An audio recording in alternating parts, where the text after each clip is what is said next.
Tänapäeval, kus linnamaasturid muutuvad üha vähem maastikusuutlikumaks ja nende mootorid üha vähem võimetumaks, otsimeks just sellist ehedat suurt maasturit, mis on tõesti maastikusuutlik, millel on tõesti palju erinevat võimsust ja mis tõesti paistab silma ja mis ei ole langenud mingite euronormide ohvriks.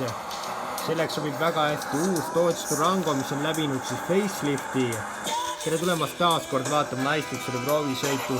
Durango praegune põlvkond on olnud tootmisest juba 2010. aastast siis saadik ja see tähendab, et tegu on üsnagi vana põlvkonnaga, kuid ta näeb väga värske välja, sest teda on mitu korda värskendatud ja nüüd ei jää ka ta alla ühele teisele siis konkurendile. Tal on nüüd uued LED esituled ja uus siis iluväre ja üldsegi näeb esiosa natukene rohkem Chargeri moodi välja. Tal on püsikiiruse hoidja, mis jälgib eessõitjaga distantsi, sööduralt kõrvale kaldumise hoiatussüsteem, pakiruum avaneb tal mõistagi elektriliselt. Tal on nelikvedu olemas 7-kohalise versioonina, kui kolmas istmerid on üleval, on ikkagi veel 400 liitri jagu asjadele veel ruumi.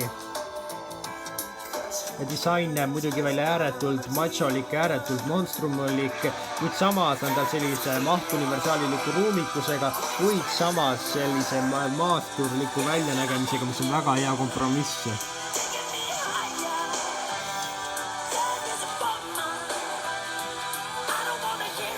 Sees on olemas tal siis 10,1-tolline suur multimeediasüsteem ja 7-tolline siis see DFC ekraan ja samuti leiab sealt juhtmevaba laadija ja juhtmeta siis ühendamusvõimaluse oma Android autole.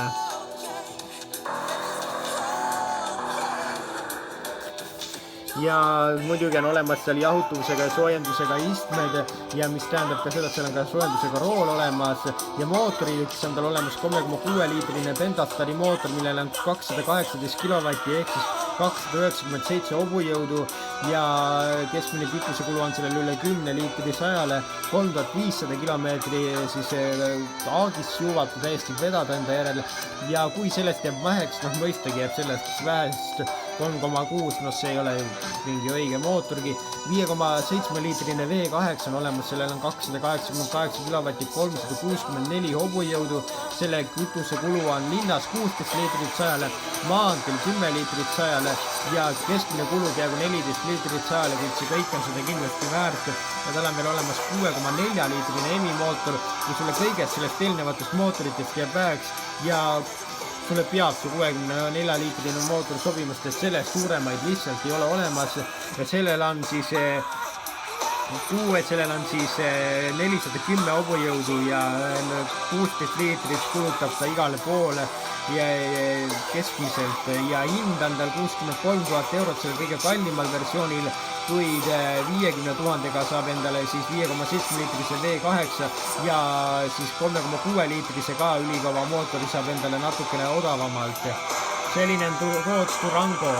Dodge Durango esindab kõike seda, mille paljud autotootjad on ammu oma prioriteeritidest hüljanud. Durango on kõik säilitanud, Dodge'ile teinud ühtegi järeleandmist oma mudelites.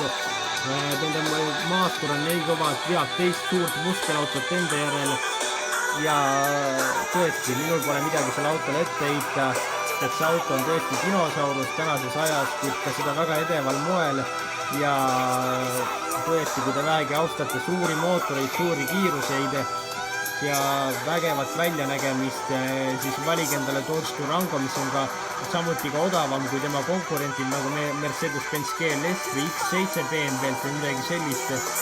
Nii et millest veel rääkida, meie kohtume teiega igatahes juba nädala pärast.